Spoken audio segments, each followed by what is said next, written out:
감사와는 별도로 채용 비리에 대한 국민제보센터를 운영하겠습니다.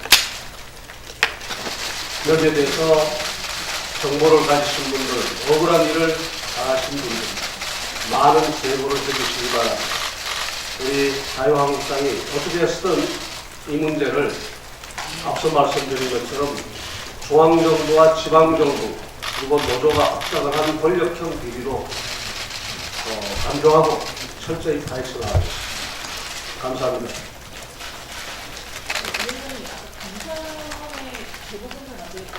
아니,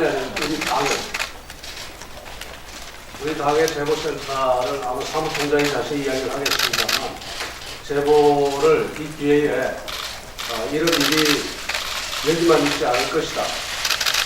실제로 무기계약직이라든가 이런 부분에서는 그동안 친인척들의 채용이 많다는 그런 이야기들, 일반적 이야기들이 있어 왔는데, 이번 사건을 계기로 저희들이 파헤쳐 보십니다.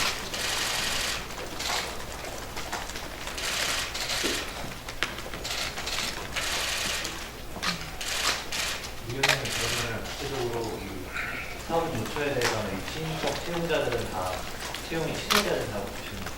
그 문제는 일단 지금 바로 제가 이야기드릴 사안은 아닌 것 같습니다. 상황이 어느 정도고 이러한 비리와 또 적폐가 어느 정도로 만연되어 있는지를 먼저 확인할 필요가 있고, 실제 이 공공 부분에서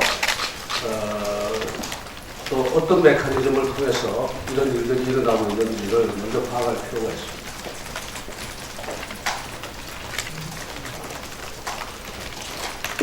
예. 개인적인 어떤 말하자면 생각이랄까 느낌을 이야기하면, 제가 대학에 오랫동안 있으면서 참 곳곳에서 채용 비리로 인해서 고생하는 제자들, 젊은이들 너무 많이 봐왔습니다. 너무 가슴 아파하는 그런 청년들도 봤고, 그래서 이게 그야말로 남의 일 같지 않습니다. 얼마나 많은 젊은이들이 이런 말하자면 사회적 이런 적폐로 또 이런 권력형 비리로 인해서 고통을 안고 있고 또 미래에 대한 희망을 꺾고 있고,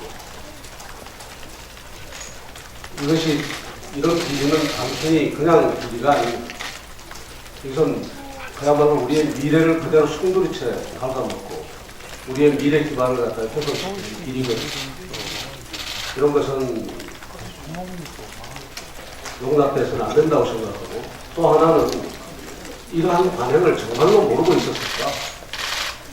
이게 우리 당이 파헤쳐 보겠습니다만, 중앙정부나 지방정부가 과연 이 사실을 모르고 있었을까? 그리고 그 폭력행위, 노조가 행하는 폭력행위 등에 관한 정보들이 여기저기서 말하자면 말이 거론되고 여러 개 거론되고 있는데 그런 부분도 과연 모르고 있었을까? 앞으로 조사해서 나오겠습니다만 의문이 많습니다. 우리 당이 열심히 파헤쳐 보겠습니다. 네, 감사합니다. 감사합니다. 제 위원장님 때 김영삼 기자랑 통일부 장관에 대한 통일부 장관의 어떤 멘트? 지금 해명이나 이런 부분에 대해서 부적절하지 않느냐는 지적이 있는데 거기에 대해서 하여튼 제가 오늘 아침에 제가 통일부 장관의 해명이라든가 이것을 지금 다 파악하고 있지 못한데, 전반적으로 느끼는 것은 우리의 대북관계에 있어서 오늘 아침 페이스북에도 올렸습니다만, 통일부 장관도 그 속에 해당이 됩니다만, 어딘가 석연찮고 그 다음에 또 어딘가 비굴해 보이는 그런 모습들이 너무 많다. 평화를 정부 여당이 독점하는 거 아니거든요. 평화는 우리 모두가 다 평화를 원하거든요. 근데 마치 평화를 갖다 독점하고 있는 것이냥 평화라는 단어를 점유하고서는 다른 사람들이 이야기하는 당당한 모습의 어떤 평화 이런 걸 이야기를 하면은 오히려 평화의 방관자다 말하는, 또 통화를 반대하는 사람이 이렇게 몰아붙이고, 그 다음에 그 당당하지 못한 모습으로 통일부 장관도 여러 군데서 그런 걸 보였죠. 해병도 승인 차는 데가 많고, 그 다음에 대통령부터 그런 모습을 보일 때가 있고, 이번에도 뭐 여러 가지 꺼내서 아침에 내가 페이스북에 올려드렸습니다만 그런 점은 좀 유감스럽습니다. 마지막으로 어제 손 대표님 갈태명 가라 하면서 얘기하신 거에 대해서 혹시 한마디 해주시면 좀 격앙된 반응을 보이셨는데. 손 대표님? 손학규 손학규 대표님 네. 오늘 아침 행사장에서 보고 서로 기분 좋게 인사했습니다. 그 이야기는 안 나눴고요. 그리고 제가 말씀드린 것처럼 아마 그 기사 내용으로 보면 제가 연대를 이야기를 했지 무슨 저 화학적이고 물리적인 통합 뭐 이런 것을 이야기하는 것까지는 아니거든요. 이 사안 관련해서 하나 듣고 싶은데요. 그 민주노총 산하의 대기업 중에 고용 세습 규정들이 있는 기업들이 있는데 이 공공기관 뭐가 문제라 거기까지 사기업의 부분에 있어서는요. 사기업 부분에 있어서는 제가 함부로 이야기하고 싶지 않은 게 어떤 기업 차원에서 자기들끼리 어떤 말하자면 그것이 뭐 여러 가지 협약이나 이런 걸 통해서 어떻게 진행되고 있는지 제가 모르니까 함부로 말할 수가 없고, 공공 부분에 있어서는 최소한 이건 아닙니다. 공공 부분에 있어서는 이러한 행위가 있으면 안 됩니다.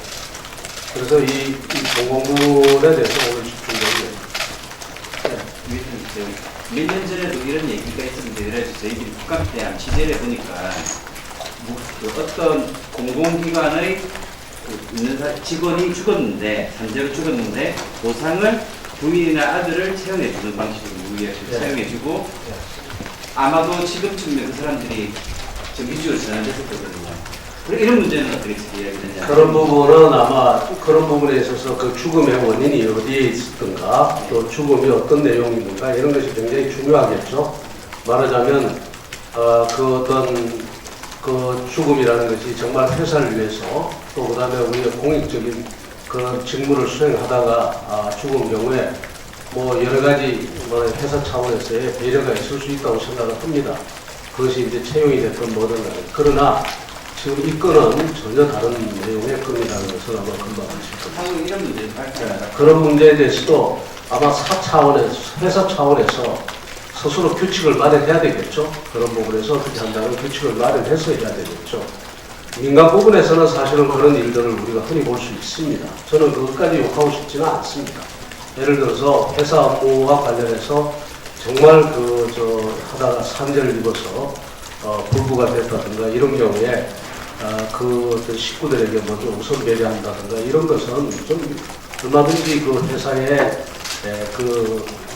직원들의 사기 진작을 위해서 회사가 어떤 공적인 규칙을 만들어서 그렇게 할 수 있다고 생각을 합니다. 그러나 이번 경우는 이제 그런 것하고는 전혀 관계가 없는 저는 아주 조직적인 일종의 기득권을 가진 또 권력을 가진 집단 간의 조직적 비리라는 점에서 이것을 묻고 해서는 안 된다. 이 수많은 대한민국의 젊은이들이 지금 얼마나 많은 고통을 받고 있는지를 알면은 정말 스스로 정의롭다고 이야기를 하고, 스스로 매일같이 가서 정의를 이야기하고, 상대를 아무나 보고 상대를 보고 적폐로 몰아붙이고, 그 다음에 선을 이야기하고, 마치 말하자면 정의와 그 다음에 선과 세상 모든 것에 일종의 챔피언이 되는 것처럼 이야기하는 그런 정부와, 또 그 정부 안에서의 지방정부와, 또 노조와 이런 일을 해서는 안 된다고 생각합니다.